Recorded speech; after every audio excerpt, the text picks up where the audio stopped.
In question 11, we're asked to use log laws to evaluate the following. Now, in the first instance, I'm going to group those together because a log plus a log common base is a log of the index times the other index to that base. So it's 9, still the base, 3 by 27, which is log 81 to the 9, or log 9 squared, 2 log 9 to the 9, which is just going to be 2. In the next instance, I do a division. So I've got log to the base 9, but 3 divided by 27 to the base 9. And that's 1/9.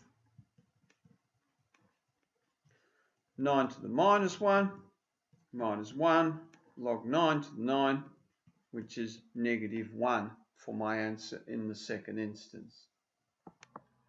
In the case of C, I'll find myself working in log 2, obviously, and I'll have 2's, which may become log 2 2's, which of course is 1.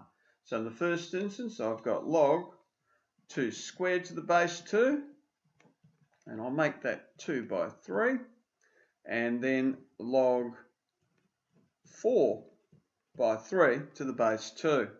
Now that ends up being 4, and log 2 to the base 2, plus log 3 to the base 2, that's going to be log 4 to the base 2, minus log 3 to the base 2, which is 5, plus log 3 base 2, take 2 log 2 to the base 2, which simply is take 2, take log 3 to the base 2, which ends up giving me a total of 3 as my answer.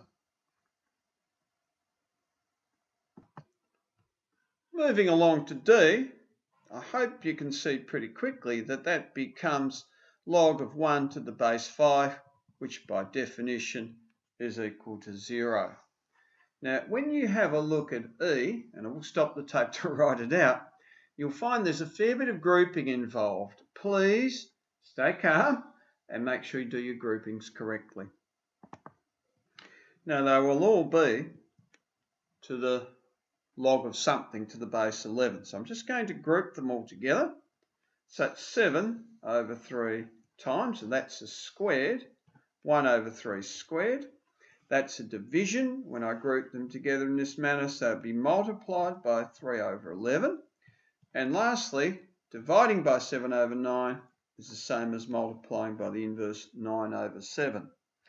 What then remains for me to do is some grouping. So I've got 3 squared, cancelling the 9, 3 cancels with the 3, and I'm left with the 7, and the 7 cancelling out. So I'm left with the following. I'm left with log of 1/11 to the base 11. And that's the same as log 11 to the 1, -1 to the base 11, which is -1 as my answer. Now in the next problem, you notice I'm left with a surdic form. I'll change that to a fractional index. So everything there to the log of 2, of base 2, x to the half times x to the 3 over 2, divided by x squared. And I hope you can see that that cancels down to log 1 to the base 2.